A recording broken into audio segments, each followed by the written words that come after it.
La parole est à Madame Racon-Bouzon. Ma question s'adresse à Monsieur le ministre de l'Éducation nationale. J'y associe ma collègue Anne Brugnera. Monsieur le ministre, vous avez annoncé hier matin la fermeture par le rectorat d'Aix-Marseille d'un établissement scolaire clandestin à Marseille.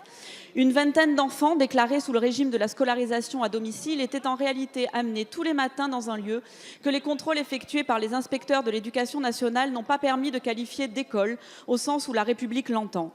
En effet, en plus de ne pas respecter les normes de sécurité et d'hygiène requis pour accueillir des enfants, l'établissement dispensait un enseignement doctrinaire promouvant le fondamentalisme islamique.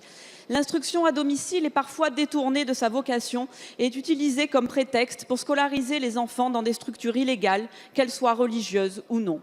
L'intervention coordonnée des services de l'État pour démanteler cette école clandestine illustre, et je m'en réjouis, comment la loi votée par notre Assemblée en mars dernier visant à mieux encadrer le régime d'ouverture et de contrôle des établissements privés hors contrat améliore les possibilités d'action de notre administration pour procéder aux fermetures de tels établissements.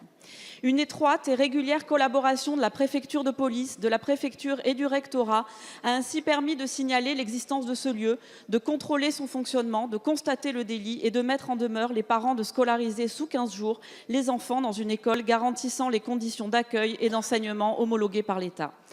Monsieur le ministre, cet événement récent, comme la future obligation d'instruction dès l'âge de 3 ans, nous montre combien il est fondamental de nous pencher une fois encore sur les dispositifs de contrôle de la déscolarisation. L'intention n'est pas de constater le droit pour tout parent d'instruire son enfant à domicile, mais bien de lutter contre les dérives possibles de cette instruction en famille. C'est le rôle de l'école de la République d'assurer bien sûr la transmission des connaissances, mais aussi de défendre les valeurs de cette République, de prévenir la radicalisation, de protéger nos enfants de l'enfermement religieux ou sectaire et de faire émerger leur esprit critique. C'est le sens de l'école de la confiance que vous appelez de vos vœux.